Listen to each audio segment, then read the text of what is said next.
चवळीच्या कडधान्याची चमचमीत आणि पौष्टिक भाजी बनवण्यासाठी चवळी अर्धा ते पाऊण तास पाण्यामध्ये भिजत ठेवा. नंतर कुकरला 2 शिट्ट्या काढून मऊसूत शिजवून घ्या. त्यासाठी लागणारे साहित्य मी अशा प्रकारे बारीक चिरून घेतलेलं आहे व मिक्सरमध्ये थोडं लसूण, खोबऱ्याचे काप व कोथिंबीर घालून सुक्कं वाटण करणार आहे.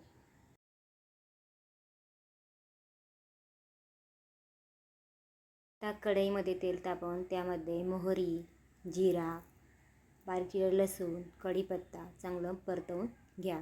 त्यामध्ये कांदा गुलाबी होईपर्यंत छान परतवून घ्या. आता यामध्ये थोडं चवीनुसार मीठ टाका. आता टोमॅटो चांगला मॅश होईपर्यंत परतवून घ्या.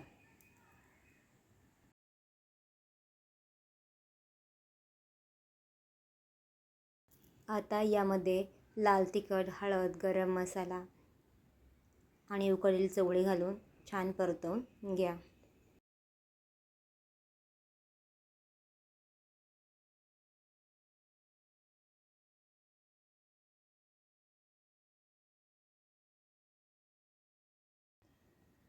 आता भाजीमध्ये खोबरं, कोथिंबीर, लसूण घालून आपण केलेलं जे वाटण होतं सुकं ते यामध्ये टाकून छान परतवून घेऊया व थोडंसं पाणी टाकून परत त्याला छान हलवून घेऊया व थोडं किंचित मीठ टाकून परत त्याला 5 मिनिटे छान उकळी आणून घेऊया.